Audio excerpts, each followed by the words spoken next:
इसलिए सुना रहा हूँ आपको कि एक विश्वास, आप सोचे 1 महीने में कृपा हो जाए, 2 महीने में, क्यों? क्योंकि जब प्रभु जी की वाणी, प्रभु जी की कृपा होती है तो आपके घर में अगर काम बिगड़ रहे हैं, घर में समस्याएं आ रही हैं, तो एक चीज नहीं होती है, घर के कोने कोने में दिक्कतें पैदा होती हैं, वो आपको नहीं दिखाई देंगी। लेकिन जब आप करते हो जय श्री राम, तो वो आवाज जो होती है दीवार से टकराती है। आप धीरे करोगे उसका उनसे कोई लेना देना, लेकिन अगर आप तेज कहते हो तो रोते हो, चिल्लाते हो, तब तो काफी तेज बोलते हो। इसलिए भजन भी तेज करो। जब आप शून्य में चले जाओ, जब आपको बहुत आंतरिक ज्ञान हो जाए, तब आप स्लो हो जाओ, कोई बात नहीं, धीरे हो जाओ, लेकिन तब तक अपना उद्धार करते रहो। घर का उद्धार, घर का भी उद्धार होता है। जब आप करोगे जय श्री राम, तो जो आवाज टकराती है दीवारों से, तो हमारे जो छुपे हुए लोग बैठे होते हैं, उन्हें जो अशुद्ध आत्माएं होती, उनको प्रभु जी का नाम भारी पड़ता है, वो बाहर रुक नहीं सकते। आप जब तेज नाम लोगे तो आसपास जहां तक आवाज पहुंचेगी, वहां तक ये अशुद्ध आत्माएं भाग जाती हैं, वो टकराती हैं, फिर से आती हैं। लेकिन आप शाम को फिर करते हो भजन, नहीं बोलते भागती। जब आप लगातार भजन करते हो, तब वो कहती हैं अब मेरा यहाँ बसेरा नहीं, अब मुझे चलना चाहिए। तब वो दूसरे घर पे टकराती है, जहां उन्हें कहीं बैठने की, जैसे मधुमक्खी है तो कहाँ बैठेगी? जहां पे लोग कम रहते होंगे, उसे एकांत मिलेगा, वो कहीं तो बैठती है। लेकिन जब लोग वहां पे बैठने लगा, झाड़ू डंडा होने लगे, तो वो बैठना बंद कर देती है। इसी तरीके से ये गंदगी है, ये गंदगी वहीं बैठती है जहां पे आपका प्रभु जी का भजन नहीं होता। प्रभु जी का, आपके गुरु का भजन अगर हो रहा है, प्रभु जी का भजन हो रहा है, तो ये अशुद्ध आत्माएं अपने आप ही हटने लगती। अशुद्ध आत्माओं के लक्षण यही है, घर में कलेश होना, मियाँ बीवी में नहीं बनना, परिवार में बाप बेटे का ना बनना, ये अशुद्ध आत्माओं के काम है। अगर लड़का सही है, बच्चा तुम्हारा सही है, पिताजी उनके तेज हो रहे हैं या उनमें कोई अवगुण आ रहा है, तो वो अवगुण उनके अंदर तो है, लेकिन वो अवगुण जाने अनजाने में उन्होंने किसी की सेवा करी थी, जाने अनजाने में उन्होंने किसी की सेवा करी थी। एक हमारे सत्संगी हैं, उन्होंने जाने अनजाने में एक औगड़ की सेवा कर दी थी। वो औगड़ उनके घर पे विराजमान हो गया, उनकी बुद्धि खराब करता था, और वो उनको पता भी नहीं थी कि हम क्या कर रहे हैं। अपनी उल्टी सीधी हरकतें, हर तरीके की हरकतें करते थे, क्योंकि वो थोड़ा करते थे, वो अंदर बैठा था, वो करवा लेता था। लगता ये था कि ये कर रहे हैं, बदनामी भी शरीर की होती थी, क्योंकि उन्होंने जाने अनजाने मुझसे पूछा, उसे माना था, उससे कही थी कि कोई चीज दो, कोई चीज लो। ये चीजें आप लोग कभी भी मत करना, ये चीजें घर को बर्बाद कर देती है। आपको पता ही नहीं चलती है कि हमने कर क्या दिया। आप कोई भी स्थान पढ़े, कोई भी मजार पढ़े, आप केवल इतनी बात कहेंगे जय श्री राम। जब आप जय श्री राम कहोगे तो वापस आवाज आएगी जय श्री राम, क्योंकि मजबूरी है, उसकी मजबूरी है, उसे राम राम कहनी ही पड़ेगी। लेकिन अगर आप कहोगे जय हो मियाँ जी, तो मियाँ जी सोचेंगे 10 तो निकल गए, 11वां आया, ये बड़ा मुस्कुरा दिया, चलो अच्छा। और यही होता है। आप लोग इन चीजों को अगर देखना चाहो तो और भी दरबार हैं, हमारे बड़े बड़े दरबार हैं, वहां पे इन चीजों को सामने कर देते हैं। लेकिन आप भजन करोगे तो इन चीजों की जरूरत ही नहीं रहेगी, सब चीजें अपने आप साफ होती जाएंगी। जब शीशा साफ होगा तो चेहरा साफ दिखेगा, हमारी जिंदगी साफ होगी। जब आप कुछ करोगे ही नहीं ठीक से, और एक सबसे बड़ी बात है, कभी भी कोई भी काम खराब मत करो। हमारी एक सत्संगी अभी बैठे हुए हैं, कल बरेली से आए हैं, वो हमसे बहुत प्रेम करते हैं, बेचारे लॉन्च लेके आए हमारे लिए। हर बार में बेचारे लॉन्च अलग से ही एक डिब्बा लेके आते हैं कि हमारे गुरुजी को हम लेके चले, मालिक करे उनके घर में खुशी आए। लेकिन गलतियां वो तब भी कर देते। गलतियां क्या कर देते, उन्होंने गलती कर दी कि वो एक हमें फोन करा था, ऐसे नहीं, उन्होंने पीछे करा कि हम गुरुजी हमारा ऐसा काम नहीं हो रहा कि हम किसी के पास चले जाए, शांति गए। और लेकिन उनको पता नहीं चला कि हमारे साथ वो क्या करना चाहते।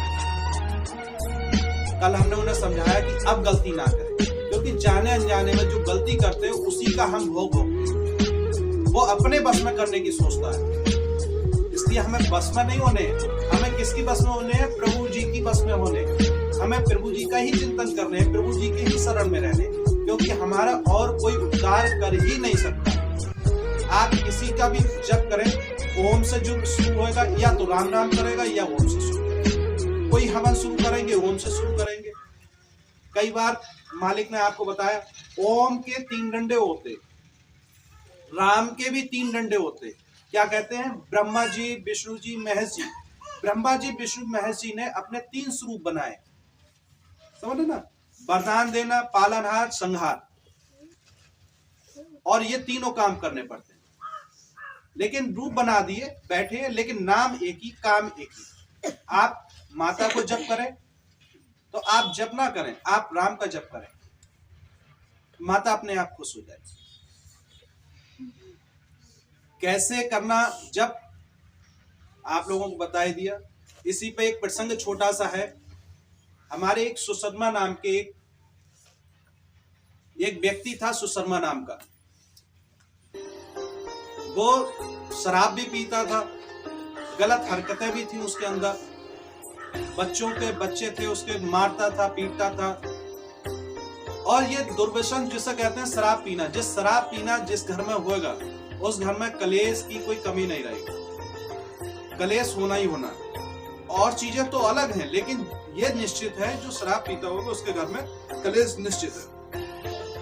तो सुशर्मा नाम के जो व्यक्ति थे वो पत्ते उठाते थे, लकड़ी बीनते थे, लकड़ी बेचते थे, और अपना पैसा जो है, कंपनी चलती थी, कंपनियों में उड़ा देते थे, बच्चों को मारते थे, मांस मदिरा सारे चीजें जितने व्यसन थे वो सभी करते थे। एक दिन क्या हुआ, जब वो एक ऋषि तपस्वी जी के आश्रम की तरफ बढ़े, तो वो तपस्वी जी के आश्रम में अद्भुत शक्ति होती है। अगर आज आप यहाँ पे बैठे हो तो ये स्थान खाली नहीं, हमारे प्रभु श्री राम जी की पूरी कृपा, पूरी शक्ति यहाँ पे मौजूद है।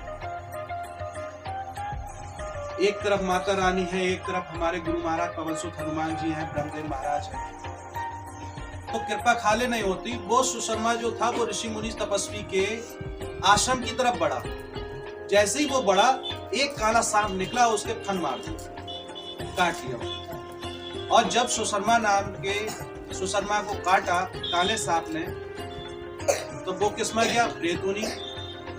प्रेत योनि में पहुंचा। प्रेत योनि में पहुंचते कई सालें लग गई, भटकते भटकते भटकते भटकते कई सालों बाद उसको यमराज जी ने बैल बनाया। भटकने के बाद, प्रेत योनि के बाद में, क्योंकि उसकी तो नरक योनि थी, नरक में घूमता हुआ, तो प्रेत योनि के बाद में फिर ब्यौरा मिलता है कि इसको नरक योनि में क्या योनि दी जाए।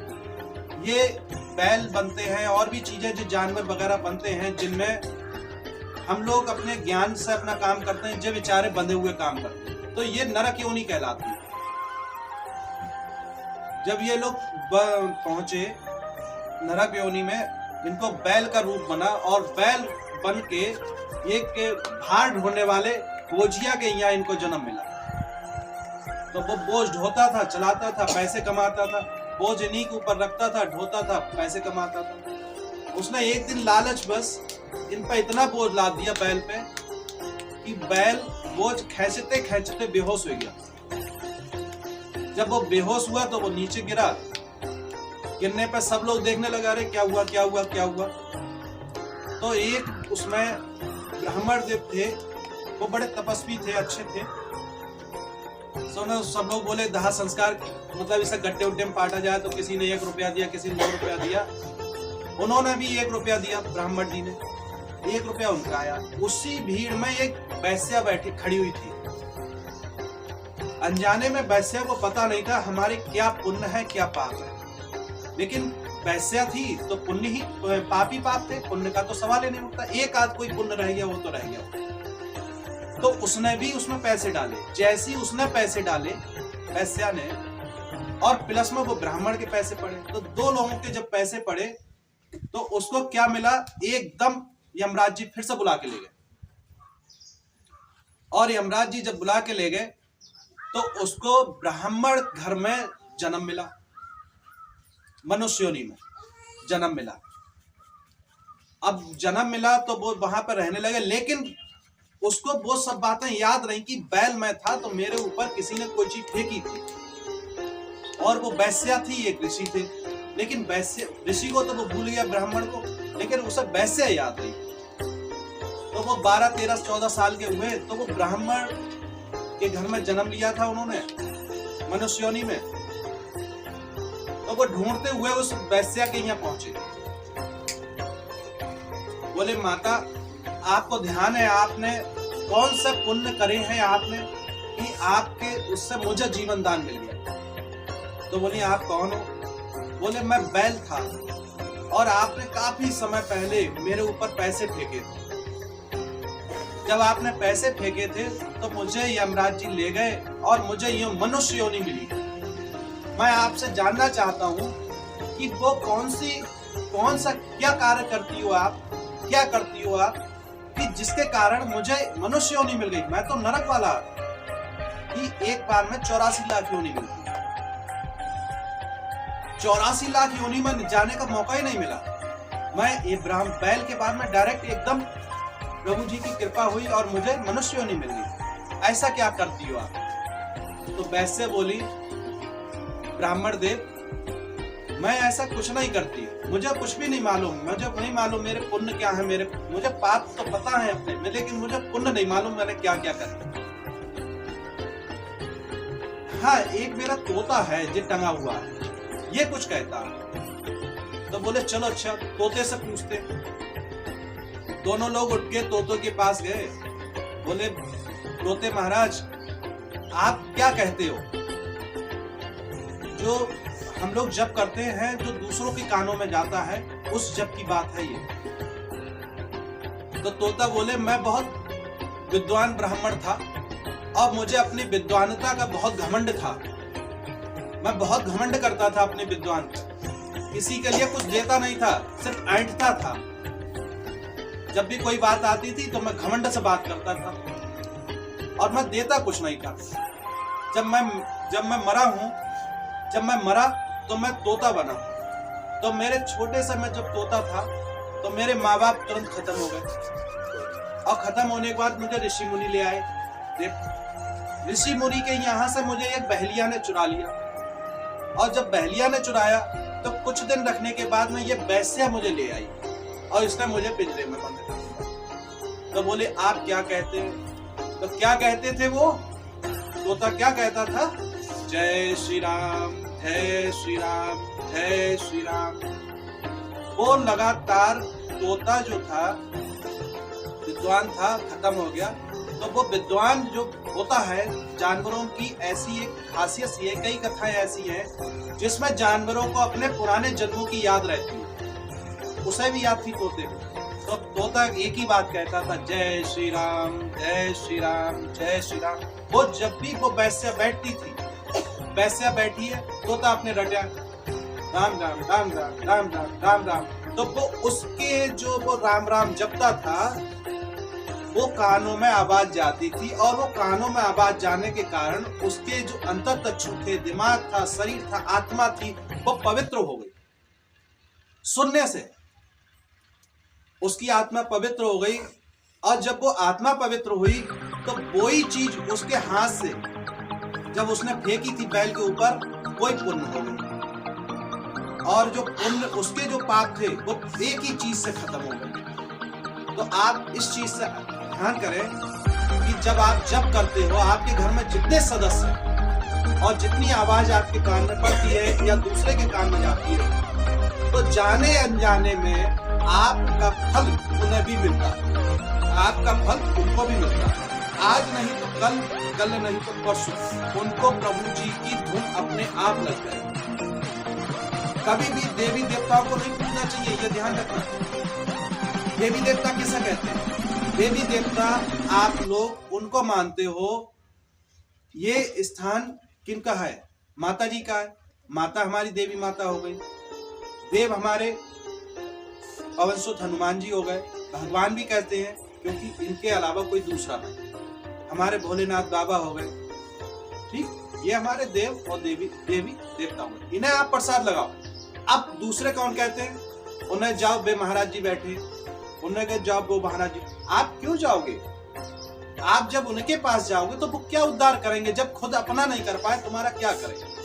जाओ तो प्रभु जी की शरण में जाओ, जिससे कि प्रभु जी तुम्हारा उद्धार कर सके। आप इस जन्म की मत देखो कि हम इस जन्म में हैं, आप ये देखो हम इसके बाद मरना है। आप 1 महीने के एक बार सत्संग में आए हो, अब यही दिन होंगे कि हम लोग एक एक करके बिछड़ेंगे। 1 महीने के 30 दिन, 30 दिन में 30 रातें 30 दिन, और 30 रातें 30 दिन के अंदर ही 24 घंटे के अंदर ही हम लोग एक एक करके मरेंगे। यही तो दिन होंगे। तो कभी भी ये मत सोचो कि मेरा भजन सत्संग छूट जाए। पता नहीं कौन सा दिन हो जाए कि हमारा भजन सत्संग छूट जाए, पता नहीं किस दिन हमसे लोग हमारे अपने जुदा हो जाए। तो बाकी दिन 29 घर पे, 30वां दिन मालिक की शरण। आप जानते हो कि आप नहीं जानते कि मरने के बाद में शरीर तो वहां पड़ा रहता है, और जो हमारी आत्मा होती है सूक्ष्म शरीर में, वो वहीं खड़ी रहती है, कहीं नहीं जाती है। वो रोती है, चिल्लाती है, तुम्हें दिखाई नहीं देती। वो इतना रोती है, चिल्लाती है कि वो अपने आप में फिर जब तक उसका लेखा जोखा नहीं हो जाता, वो आप कितने भी टटकर्म कर डालो, कितने भी टटकर्म कर डालो, लेकिन उसे आप दरवाजे के बाहर आने से नहीं रोक सकते। इसका एक ही उपाय है कि आप अपने घर में भजन करो।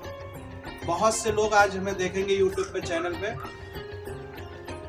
आप किसी को भी गुरु बनाओ, किसी को भी संत बनाओ, लेकिन जिसको गुरु बनाओ, जिसको भी संत अपना गुरुदेव बनाओ, उसकी गुरुवाणी पे विश्वास करो, उसके प्रवचन को अपने पे लागू करो और गुरु पे विश्वास करो, एक अटूट विश्वास करो। गुरु क्योंकि आपके प्रभु जी की शरण में, प्रभु जी साकार भी हैं और निराकार भी हैं। आप ये ना सोचें कि ये गुरुदेव साकार को बताते हैं, हम साकार को नहीं, जो निराकार हैं उन्हीं से साकार बने। इसलिए आप ये भ्रम में ना रहें कि गुरुदेव हमारे साकार देवी देवताओं को पूछते हैं। हम साकार इसलिए पूछते हैं क्योंकि हमने निराकार को देखा है, हमारे शिष्यों ने, भक्तों ने निराकार को नहीं देखा। गुरु ब्रह्मा, गुरु विष्णु, गुरु साक्षात महेश्वरा, ये आप साक्षात जानते हैं। हमारे चैनल में एक ने कमेंट करा था कि गुरुदेव आप देवी देवताओं को मानते हैं। हम देवी देवताओं को नहीं मानते, हम देव प्रभु जी के स्वरूप को मानते हैं। हम लोग भी एक स्वरूप है, हम भी देवी देवता हैं। मरने के बाद में अगर हम अच्छे कर्म करते हैं तो देवी देवता बनते हैं। हमें प्रभु जी कहीं पे अपनी शरण में बिठाते हैं, या हमारे गुरुदेव जी हमें अपनी शरण में बिठाते हैं। और अगर हम अपने गुरु जी की शरण में नहीं है या प्रभु जी की शरण में नहीं है तो हमें भटकना ही पड़ेगा। बोलो जय श्री राम, जय श्री राम, जय श्री राम, जय गुरु महाराज पवन सुत हनुमान।